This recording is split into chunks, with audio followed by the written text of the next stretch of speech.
Welcome to the Putting Couch, presented by SeeMore Putter Company and the tour team. This is Jim.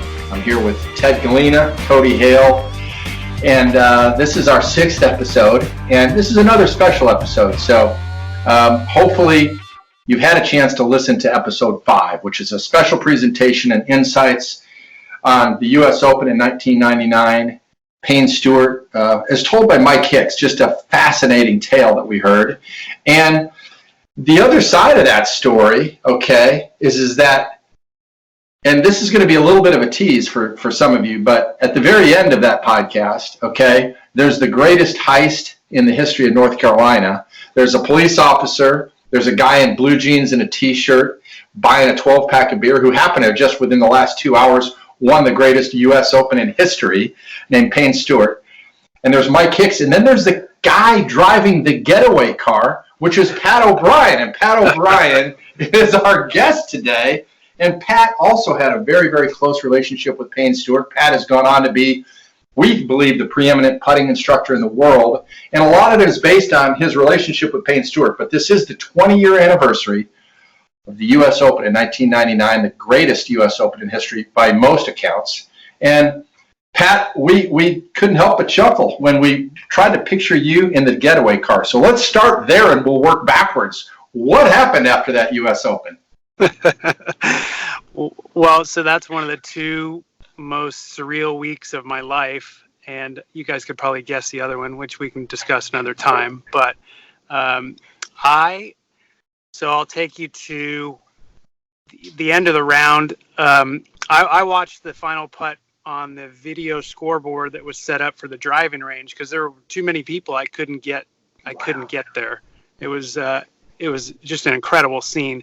So caught up with Hicksy, waited for Payne to do all his interviews, and then we're headed back to Hicksy's house in Mebane, North Carolina, to do an outing the next day. Payne was going to do an outing with Sutton and Zinger and one other guy, I can't remember.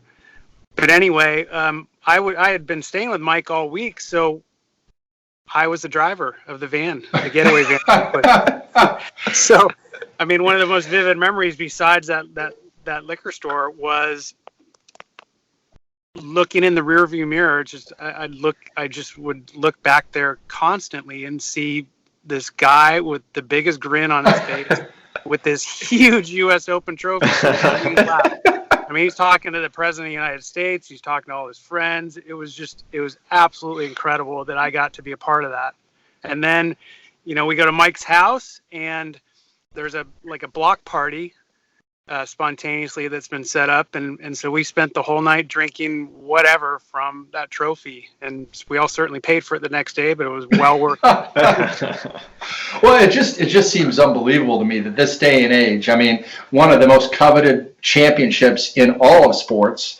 And you think about the champions and you think about private, exclusive get-togethers, family only, private planes, literally people being untouchable at that level of greatness. And you're driving down the highway in a van with Payne Stewart and the U.S. Open trophy, going to stay at his caddy's house the night of winning the U.S. Open. I mean, how can that be?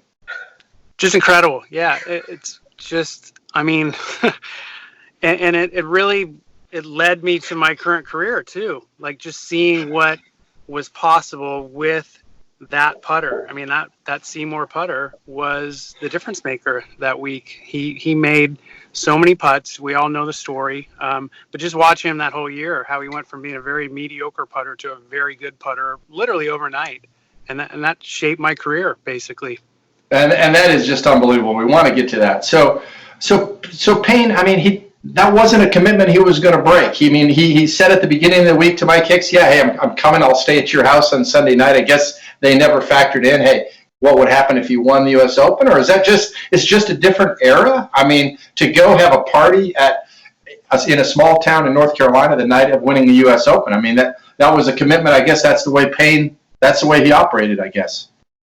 That's the way he operated. And Mike touched on it too, that, maybe the old Payne Stewart 5 years ago would not have kept that commitment. He would have just, he would have blown it off. But he was a different person then. He was so much more at peace and just able to roll with anything and really give back. And he knew how much that meant to Mike to have that outing and how much money they were going to raise. And so there was never even a thought of breaking that commitment.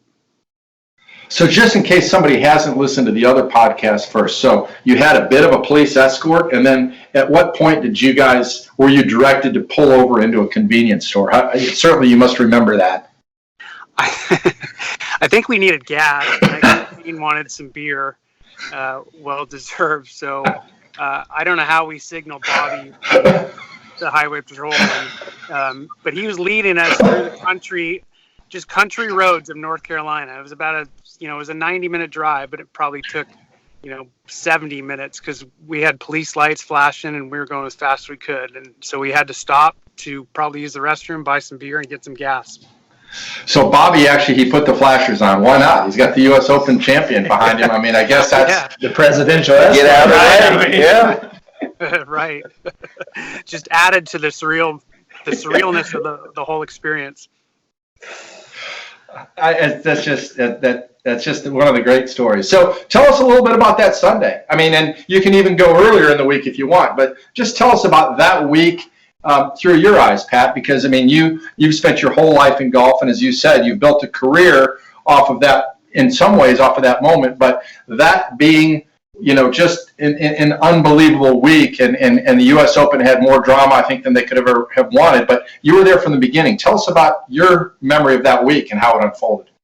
So I'll go back a little bit to the year before at Olympic Club. I had met Mike Hicks. Well, I had met Payne first in 1987, and then I had met Mike later that year, and it was in 1988. That's when I first met him. He had started working for Payne a little bit before then, and he and I just hit it off, and we became great friends.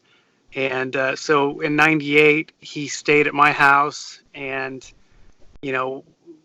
the Olympic Club was my home course. That's where I grew up. So, my friends essentially are leading this U.S. Open, and it wasn't a sure thing, but it sure looked good for a long time. And then to lose it like he did, it was just absolutely heartbreaking. And I remember in the parking lot afterwards, Payne comes out and he's got the second place medal, and he shows it to me and goes, "This and a box of grapes will give you the squirts." Oh no. So, we were all just crestfallen and heartbroken. And so fast forward to the next year, I went out I think I got there Sunday night. I had been in New York previously, flew to Hicksy's house, stayed there, drove with him every day back and forth to the U.S. Open, and we didn't talk much about it. He obviously was locked in all week, and Mike knew that, and I could see it, but we didn't really talk about it. We saw what happened last year, and probably didn't want to jinx anything, but it was just a sense of calm and peace the whole week. And then to Sunday, same thing. Payne was different then. He just had this serenity about him that was palpable.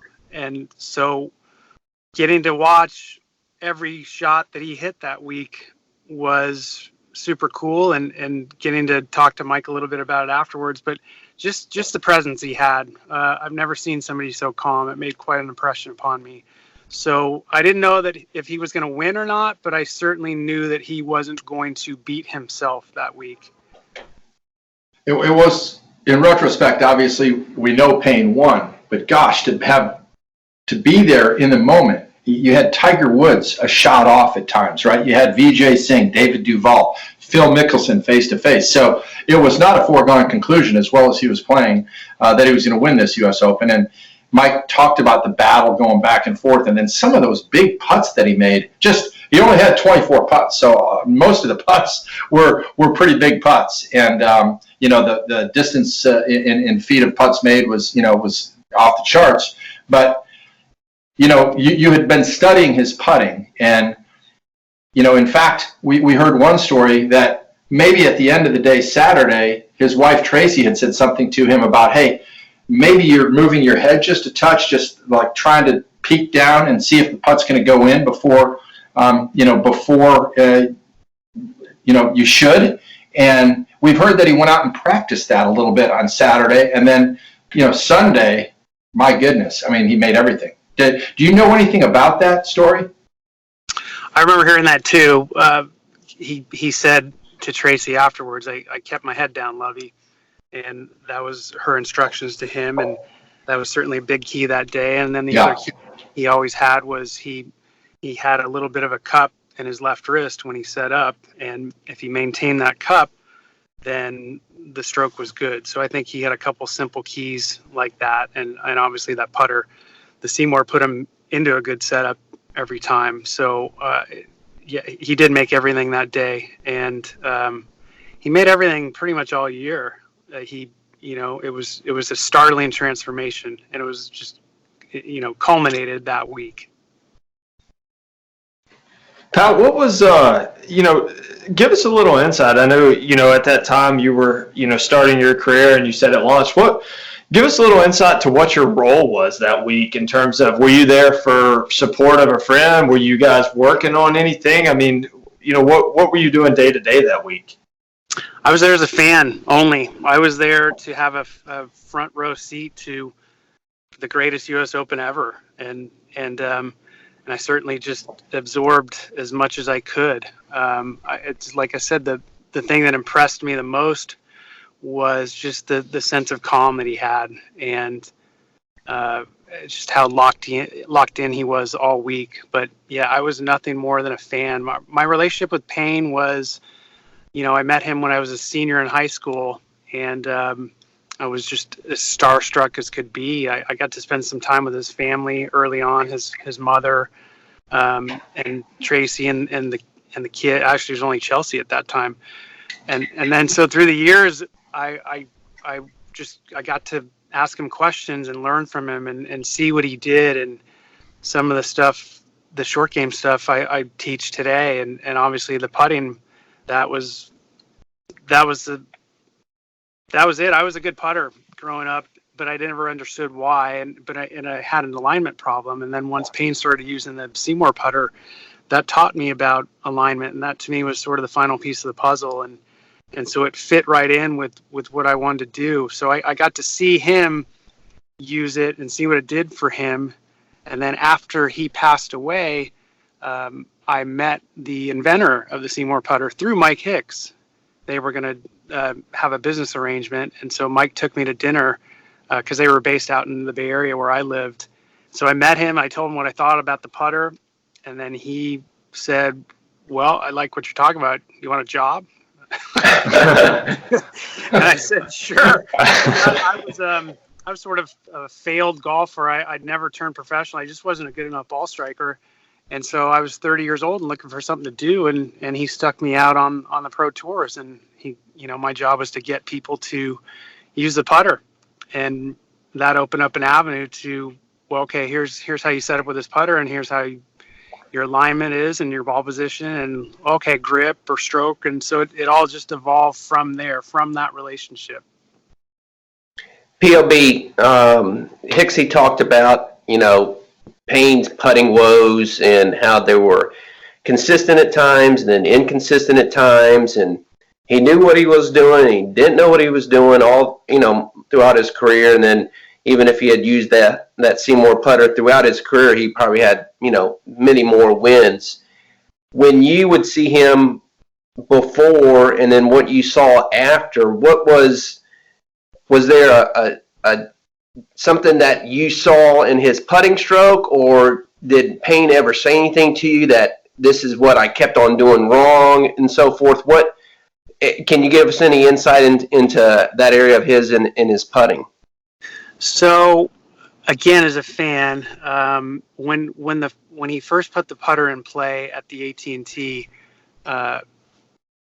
in 1999, I was there too. I lived in the Bay Area, so I attended that tournament too. I was actually sitting in the pro shop at Pebble Beach with Payne and David Duval when they called the tournament. They didn't get to play on Sunday because of the weather, and Payne's lead held up, and so that was kind of cool. I just Duval stood up and shook his hand, and off they went, and Payne was the winner. But Payne was he was a right aimer. He would aim right and pull the ball to make it go in. And Arnie Cunningham showed him this putter, and he put it into practice, and Arnie explained the alignment piece and hide the red dot, and suddenly his alignment got better. And he had a system. He had a way to set up. He would put the putter, right in the center of his body, and the ball was a little forward of that, and he did it every single time. So once he put that into play, he would always go back to that setup, and that was it. And I remember watching him in the past. I watched him play several tournaments throughout the years, and he'd always be off to the side of the green just fiddling around with his putting stroke, trying to find some sort of feel. I think Mike touched on it. Sometimes his hands would be high, sometimes they'd be low. His ball position would change. So many variables would change, and the SeeMore took all those variables away, and he got better right away, and he maintained that all the way until he passed away. Looking back, and this is the Putting Couch presented by the SeeMore Putter Company, our tour team, and actually right now we're talking to Pat O'Brien, who is sort of our tour team emeritus. Pat O'Brien is a guy that we first heard about when we were acquiring the SeeMore Putter Company, and Zach Johnson told me that I was doing some research into this brand and this company, and Zach said, well, you ought to talk to Pat O'Brien because Pat's sort of at the center of the whole universe of SeeMore. At the time, Zach was raving about what Pat O'Brien had brought to him, and this was a young Zach Johnson prior to winning the Masters, and Zach was giving a lot of accolades to Pat, and Vaughn Taylor was as well. And they said, Pat, they were aware of the fact that Pat had sort of brought, you talked about the cupped left wrist and the consistent setup and, the peace of mind that came with that, and brought it forward to Zach Johnson and Vaughn Taylor, and, sort of the rest is history in terms of Pat's career, which we'll get back to. But your credentials, Pat, could not have been raved about anymore by Zach and Vaughn at the time. And it really goes back to, as you said, yeah, you were a fan, but you were a very observant fan, and you were watching how Payne had transformed his playing career with this putter. Going to a U.S. Open, okay, we heard Mike talk a little bit about spending a couple of days out there just chipping and putting. I mean, how does one get prepared to putt great on a golf course heading into the week? I mean, what is it that the great players in this particular case, what was it that Payne would have done early in that week to get to where he could make big putt after big putt?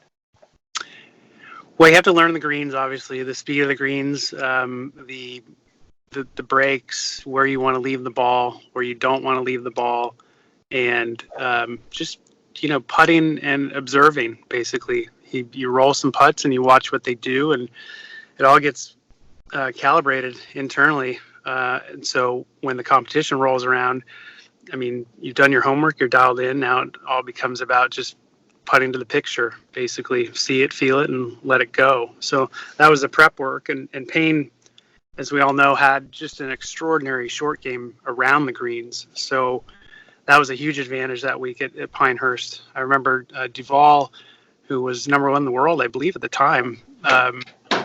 That was clearly evident that he did not have the imagination around the greens. He was a very basic chipper. I remember that explicitly when they played together, that Payne outclassed him around the greens, and then on the greens, obviously, too. So that was the prep work, basically. Just get the feel for the speed and the breaks, and where you want to leave the ball and where you don't. And when a guy like that gets into the zone that he was in on Sunday, I mean, what's actually happening? I mean, is it a mindless zone? Is it just letting, preparation take over? Is there, how can one putt so well under such pressure? Well, I believe that the guy who's the most calm, or the girl who's the most calm, is the one that is going to win on Sunday. And, maybe somebody else gets a good break at the right time and they win, but I don't think you can win a golf tournament unless you're calm. And that's what Payne had going for him. There's an energy at an event, whether it be your club championship or whether it be the U.S. Open or the Masters. And there's an energy from the participants, and there's an energy from the spectators, and it's palpable. You can feel it. And so that's going to kick the adrenaline in. And the people that play at the highest level on the Sundays of their tournaments are the ones that know how to deal with that and breathe through it and just calm down. And Payne just had a piece about him in life in general at that time he really hadn't had a couple years before, and that to me was that's the advantage. Pat, is that something that you as an instructor can teach your students, or do you make them aware of that during the round? A junior golfer calls you and says, I'm going in the final round. What do I need to expect, or what should I expect? Do you try to relay that to them, or is it just something that, is just the person's born with, and either they get it or they don't get it? That's a good question. I think it's a learned behavior. And I think that a coach can prep you for that to some extent, but I think you also have to learn it through experience. You're going to feel that energy. It's going to overwhelm you probably at first, and maybe you recover that day, or maybe you recover the next time, or maybe it takes you 10 times. Who knows? But what I counsel players on is to, eat breakfast slower that day, drive to the golf course slower that day, walk slower, talk slower. Just do everything before you tee off as slowly as you can to combat that intense energy that's coming your way. And then obviously breathing and self-talk are super important too. So maybe it comes more instinctively to some people, but I think it's really a learned behavior, and you got to go through the fire a couple times to really understand it. Well, it's U.S. Open week. I mean, you didn't grow up at Pebble Beach. You grew up at the Olympic Club, but Pebble Beach was right down the road. What are some of the things that you would be looking for at a U.S. Open at Pebble Beach right now, given the state of the game and the USGA and what have you in terms of preparation at that golf course this week? Those greens are they're Pro-Am, as we know, and so they can get a little bumpy in the afternoons, which that's a different animal. You can't take that personally. You might have a ball that really bounces offline when you hit a good putt, and that it just happens. It's kind of the nature of the beast with those greens. But those greens are very, very small, and I played out there in December. And the rough the fairways are already a lot more narrow than they usually are, and so the rough was up, and it's up even more now. But it was super windy that day, and it really impressed upon me how small those greens actually are. So I don't know that wind's going to be a factor this week, but your ball striking obviously has to be on. Those greens are going to be firm and fast and a little bit bumpy. So again, the conditions are the same for everybody. It's just how you deal with them, and do you let it rattle you, or do you just go about your business? And I guess being below the hole in all cases is better than being above the hole when it comes to Pro-Am and some sort of green that's going to grab your ball. When you're hitting uphill, I guess you're hitting it a little bit more firm, so you can have a better chance of sort of overcoming the nuances in the greens. When you get those dicey, downhill left to righters from 3, 4, 5 feet, and they're bumpy at the same time, that's really going to test you. And so I would advise people in those situations to take an extra deep breath, even when you're over the ball, just to exhale and let yourself sink into the ground and calm your nerves, and then make the stroke. And that's all you can do. If it goes in, great. If it doesn't, great. But your job is to have a really solid routine and have a very free stroke. I know Mike Hicks said that one of the keys to Payne's success that week, and obviously it was related to great putting, is that he said he charted every single shot that he could make and not make at that golf course. And he said, I think Mike said 71 out of 72 shots he left himself. If he did leave himself in it with a miss, it was on the proper side, and he stayed away from the areas that he had sort of X'd out as areas where you just cannot get up and down from. And is that something that golfers should know about their own home course? I mean, is that, I thought that was a lot of analysis, but in thinking about it, I mean, we all play at a regular golf course. I guess, is that something that we really should all take time to think about, where on our golf course we just can't hit it, and actively think about those spots?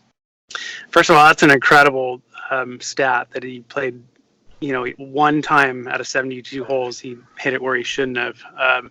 That's elite ball striking. So I think, yeah, we can plan for that around our home courses. We can at least have an idea of where we don't want to go, but you also have to have exemplary ball control. And so sometimes the best laid plans go awry when you're not hitting the ball as well as you should. But yes, you can certainly at least be mindful of that, and your chances will go up as far as where you want to miss and not miss. Very cool. Since obviously the U.S. Open's back at Pebble, and that's where Payne first picked up, obviously the SeeMore new putter that week. What do you, and a lot of us didn't really get to see, we hear the stories, but didn't get to see what he was struggling with. Mike touched on it a little bit, but what are some of the things that you see with professional golfers that relate to amateur golfers of all level that they can work on to get better? Is there something that you see that both of them ask questions about? Is it setup? Is it aim that not only help a professional golfer, but could also help an amateur golfer that may play once or twice a month or once or twice a week? Yeah, good question, Cody. It comes down to eliminating variables, changing your ball position, knowing where you're aiming. That's a huge one, both consciously and subconsciously. My job, whether it be an amateur or a tour pro, is to, when they're over the ball, is to have them be as calm as possible. And that comes from not switching stuff around and knowing where you're aiming and feeling good about your line and your read and all that stuff. And when that's present, you can allow the putter to swing the way it's weighted. It's going to get out of the ground, it's going to swing up, and it's going to fall down, and you really don't have much to do. The stroke, to me, is a confirmation of all that. If you're in a good setup consistently and you know where you're aiming, you know that the read is correct, then your stroke is going to flow.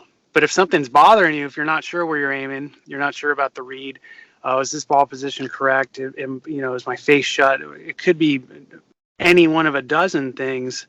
Then the stroke's going to be a confirmation as well. It's going to be a little bit ragged. It's going to not get out of the ground. There's going to be some tension, and then there'll be some force on the way through. And you see that with amateurs. You see that with the highest level golfers too. Guys could be putting well from Thursday through Saturday, and then you throw a little bit of pressure in, and strokes change. Well, strokes don't necessarily change at that level, but mentally something's gone wrong. Yeah, you see a lot of players. I think they're working great. Everything's going well Thursday, Friday, Saturday, and then all of a sudden Sunday comes around, and all of a sudden they just take a nosedive. And either A, they haven't been there before, or B, it's just the stroke just sort of just lost, and they can't get into the groove like they were earlier in the week.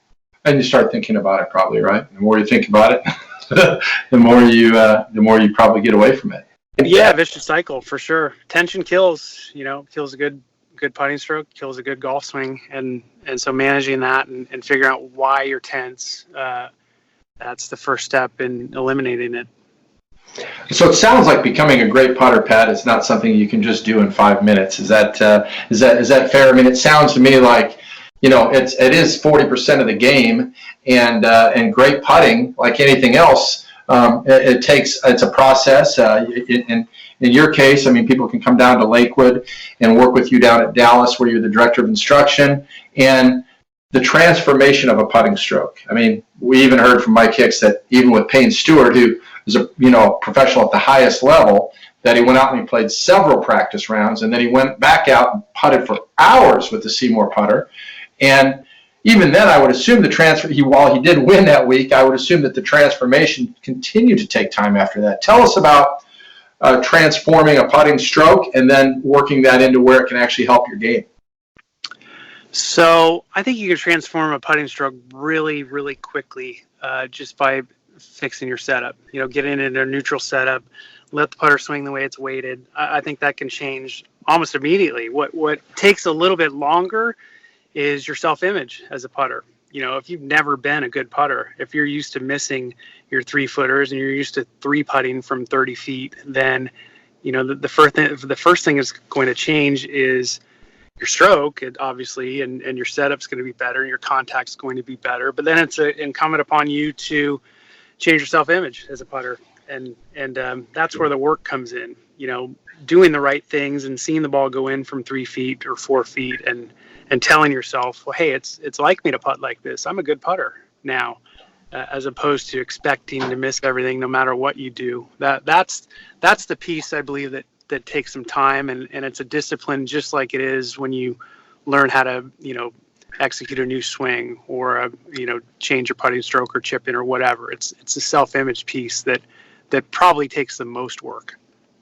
And Pat, that's why we call this the putting couch. We're laying on the couch right now, and we're listening to you. And the belief is an important part of this. So, wow, and this has been a great chat, Pat. And we want to have you back a lot, and we want to talk about more of your teaching and more of the way that you're helping junior golfers and collegiate players and really anybody enjoy the game more through great putting.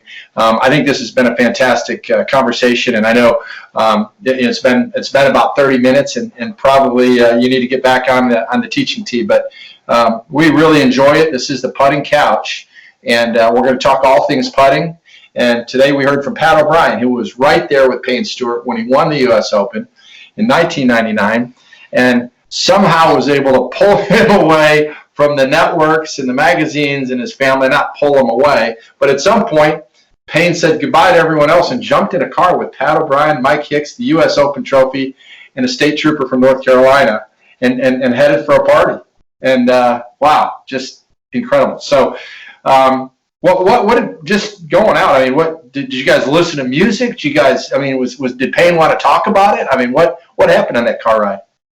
He was on the phone a lot, talking to various people. I believe the president at the time was one of the conversations. So I don't remember much about music or not. I just remember almost pinching myself. Like, seriously, I'm driving right now? Come on, this is ridiculous. And all the heartbreak we had the year before, that made it that much sweeter too.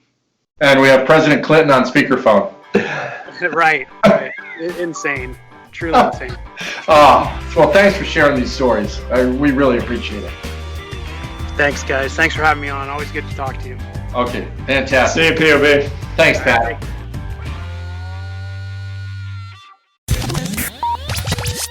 We appreciate you joining us. If you haven't subscribed to the show, make sure you do wherever you're listening. Be sure to leave a rating and review, because that's how we get the Putting Couch podcast content in front of more people. Also, take a screenshot and share it on social media and tag us at SeeMore Putters or #Team SeeMore.